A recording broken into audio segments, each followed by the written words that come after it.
going to go broke, So I took all those things into consideration. I didn't know how long we were going to stay here, but by the looks of things, if you have a child in this world right now, they're never going to be able to get a house. No. So when you look at a house now, you better look at that house and go, wow, I'm looking at 30 years from now. How's this house going to look? How's this neighborhood going to look? What will we need to do? Because she's never going to be able to buy a house. Listen, nobody, and you really think about it, unless you're just a perfect child and you go to high school and college and you come out and you marry a high school sweetheart, and all those summers, instead of going to concerts, you fucking worked at PNC and made money, and you put away, how many fucking 25-year-olds could honestly say they got all their college tuitions paid, whatever you call it, loans. Yeah. They got all their bills paid, and they got $100,000 to put down on a house, $50,000 and furniture. 25-year-olds, almost none. Like even like my age. Okay, so what are we talking about here? How many 25-year-olds are actually eligible for a house right now? If we narrow it down, come up with a specific number, American, in the United States, and go, how many 25-year-olds could seriously right now today buy a house with good credit, no bills, no college tuition, and $50,000 or $100,000? Well, $100,000, let's say I tell you $25,000 is for furniture and, a barbecue and for outdoor furniture and whatever. $75,000 is your down payment. So 10% of your down payment is what they want? So it could be as low as 3. It could go as high as 20. Okay, so if you're putting down 10%, and it's $75,000, that's a $750,000 house. Right. And now you're left with, $675,000 in debt, plus interest, plus depreciation, plus your kids are coming. You actually got married, so you're gonna have a fucking kid. Yeah. So what are the chances? Unless you're fucking perfect. Okay, and then your parents have to leave you money. We all needed a bump. In our lives as a child, we all need a bump. For some of us, we're fucking retarded. We need $20,000. But for some of us, just $1,500 to get us a roommate situation with a friend, and we could start rock and rolling from there. A bed, right. A TV, a microwave. Good luck, good riddance. I put you through college. You're on your own now, cocksucker. How many 30-year-olds can I actually say have enough money to put down in a house, and all their bills are paid? And now let's narrow that down. Joey, you're being a little hard. Okay, 30, your loans are paid, and you have $200,000 for a down payment and furniture, but your bills, you owe outrageous amounts on your credit card, which a 28-year-old does, okay? I don't know what, unless your parents just, because and it's even 30s young, because when you think about it, I signed on to pay my student loans for 15 years after I graduated. So that would have been, I should have been paying them off until like 36, 37. And with COVID saved me because they stopped charging interest, so I paid them off. But most people are going to have student loans until they're almost 40. And that's if they're being lucky.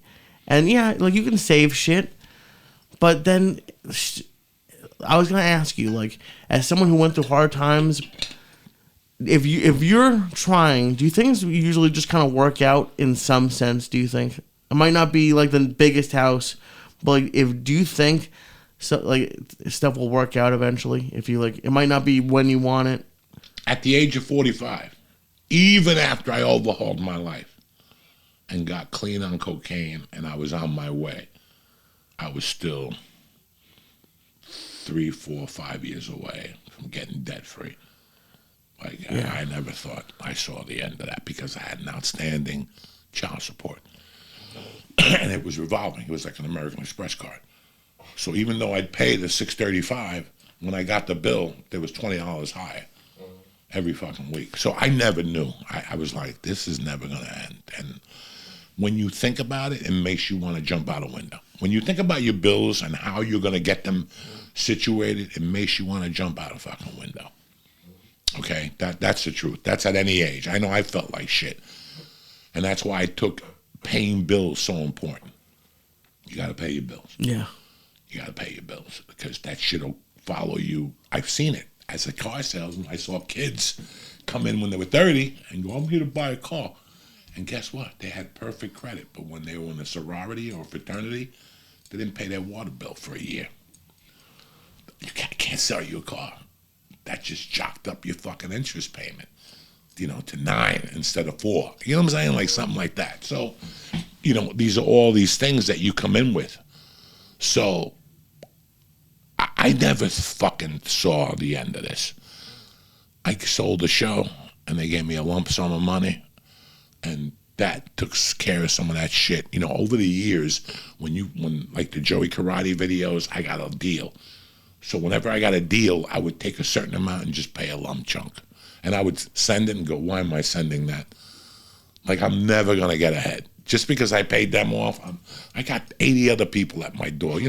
When you get divorced and you get separated and you got to spend $150,000 attorney bills, I didn't see the end of that. Fuck. For me, it's the worst when stuff, it never stops. There's always going to be a bill, like you finally start getting ahead, and then you blow out a tire. Like that's life. That's life, guys. That fucking pisses me off. And that's the worst, because when you blow out every time you blow out that tire, that pushes you one step circle to jumping off that bridge. And it takes a lot of fucking, like, I don't know, like, I'll tell you what happened, guys. Like, I was okay. Even when I went to prison, guys, I was okay financially. I wasn't secure. I had a couple thousand in the bank, if that's what you want to hear. 2,000, 3,000. That's a lot better. After that, you got to assume, to tell you the truth, from 92 to maybe 2004, there wasn't even a bank account. That's crazy. Okay? There wasn't even a bank account. You're a comic. You're a fucking rogue. I was a rogue. I didn't know what tomorrow was going to bring. All I knew was I was getting $125 tonight. And I had to pay child support, and I knew I want to fuck the bartender, so I got to have a gram of Coke to do that. That's it. That's where your mind goes, guys. And then I don't know.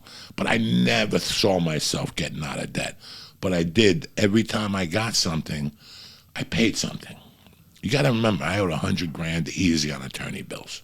Fuck. From the divorce. That's easy. And I paid every dime, guys. You look at my credit, every dime I paid. To the T, and I didn't have to. To the T. It was something that if I was going to be a piece of shit in my life, at least I was going to have a good name for paying my bills.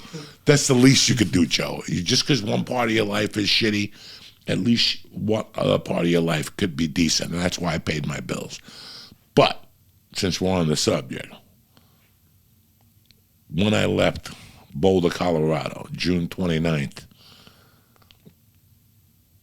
1995, honestly, I was looking at $250,000 debt.